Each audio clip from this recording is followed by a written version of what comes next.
எடுப்பாங்க தமிழ் யோகியில திருடி. Bro it's wrong bro. அதாவது இது இந்த மாதிரி யோசிக்காதீங்க, தயவுசெய்து யாரும் மொபைலில் ஒரு மூவியை பார்க்காதீங்க. ஏன்னா அந்த மூவிக்கு பின்னாடி எவ்வளோ பேரோட உழைப்பு இருக்குன்னு ஒரே ஒரு டைம் நீங்கள் ஷூட்டிங் போய் பாருங்க. ஷூட்டிங் எங்கே எடுத்தாலும் போய் பாருங்க. சாப்பிட்ட டைம் இருக்காது, தூங்க டைம் இருக்காது, அந்த அளவுக்கு அவங்களோட ஒர்க் இருக்கும். ஸோ இந்த நடிகர் நம்ம 2.5 மணி நேரம் தான் படம் பார்க்குறோம். அந்த 2.5 மணி நேரத்தை அவங்க எவ்வளோ நாள் வருஷக்கணக்காக கூட எடுப்பாங்க, நைட்டும் பார்க்கலாம். ஸோ அவ்வளோ பேரோட உழைப்பு இருக்குது அதில்.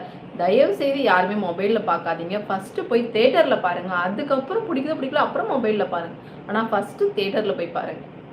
எங்களோடது அதுதான். ஏன்னா பாப்பா விஸ்காம் படிக்கிறாங்க, அவங்களுக்குமே அந்த ஃபீல்டை பற்றி தெரியும். நாங்கள் அதுக்காக தான் நாங்களே ஷூட்டிங் அடிக்கடி போயிருக்கோம். அதை வச்சு சொல்கிறேன், அவ்வளோ பேரோட உழைப்பு, அவ்வளோ கஷ்டப்படுவாங்க. சாப்பிட டைம் இல்லாமல் அங்கேயே உட்காந்து சாப்பிடுவாங்க, அதையும் பார்த்துருக்கோம். அவ்வளோ கஷ்டம்.